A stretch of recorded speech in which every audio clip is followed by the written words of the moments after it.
আমার করিমগঞ্জ সিভিল হসপিটালের মধ্যে একজন শিশু ডাক্তার, যার নাম হইল ডক্টর জিয়াউল করে।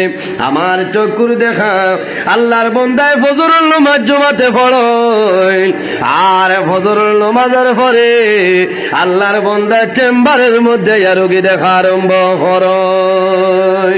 যত ইমার্জেন্সি থাকুক না খেলো, যখন জোহরের আযান হইব, বন্দায় রোগী বেডের মধ্যে রাখিয়া আল্লাহর বন্দায় জমিনের মধ্যে জমাতে জমিল নামাজ পড়েন।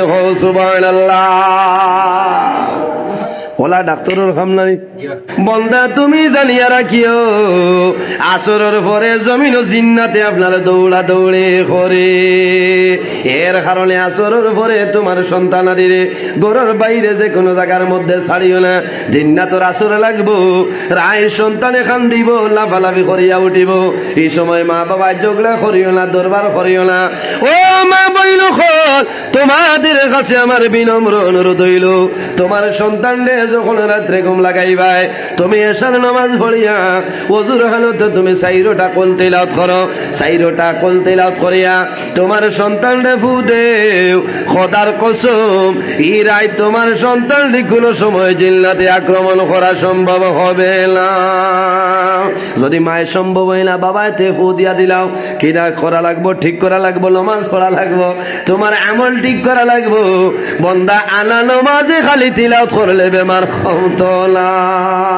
কম বলি, ফজর নাই, জোহর নাই, আসর নাই, মাগরিব নাই, এশা নাই, 100 বার তিলাওয়াত করে ফুদা হইবা মুল্লাই হুদা হইয়া গেছে। বুঝছো না? তোমার নমাজ লাগবো, হাবুইতা লাগবো।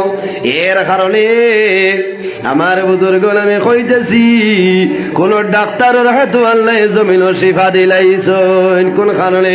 আপনি ভালো করে চাও, ডাক্তারের রোগী দেখার আগে জমিন বন্দায় জমাতে নমাজ কোন সময় জমাতে ছাড়ে না। ইলাজ হইলানি হসপিটালের মধ্যে একজন শিশু ডাক্তার, যার নাম হইল ডক্টর জিয়াউল করে। আমার চক্ষুর দেখা আল্লাহর বন্দায় ফজরুল নামাজ জমাতে পড়েন, আর ফজরুল নামাজের পরে আল্লাহর বন্দায় চেম্বারের মধ্যে রোগী দেখা আরম্ভ করেন। যত ইমার্জেন্সি থাকুক না খেলো, যখন জোহরের আযান হইব, বন্দায় রোগী বেডের মধ্যে রাখিয়া আল্লাহর বন্দায় জমিনের মধ্যে জমাতে জমিল নামাজ পড়েন। সুবহানাল্লাহ। ওলা ডাক্তারের কাম নাই। দিবা খালি তাফর দোয়াই প্যারাসিটামল নাই, তাফর দোয়াই প্যারাসিটামল আছে, ক্যালপল আছে, আর্ডেন আছে, ডলো আছে, আছে নানি। তাফর লগে যদি মাথার বেল না থাকে, তাহলে ডলয় খামাইতো নাই, ইগোর লগে আর্ডেন 650 খাইতে লাগবে। কোন কারণে?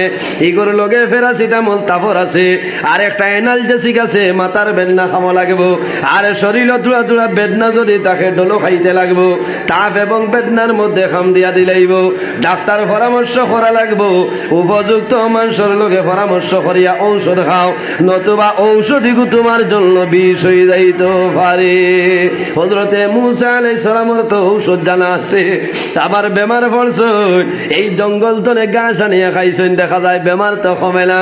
আল্লাহ দরবার নিবেদন করলাই, আল্লাহ আমি যখন প্রথমবার জমিল বেমার পড়লাম, আপনি মৌলাই আমারে সেই গাছের কথা কইলাই, আমি মুসা কলিমুল্লাহ আনিয়া খাইলাম, বেমার তো কমলো।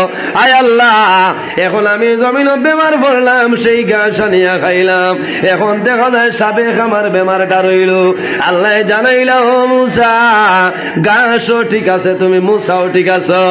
এ মুসা, যখন তুমি প্রথমবার বেমার পড়লাই, আমি আল্লাহর কাছে সাহায্য চাইছো, আমি আল্লাহর হুকুমে গাছ আনিয়া আমি আল্লাহর নাম বিসমিল্লাহ লইয়া খাইছ। এ মুসা, এখন আমারে কইছ না, নিজে নিজে গিয়ে আনছো, এর কারণে তোমার সেই গাছে তোমার কোনো ফায়দা দিছে না।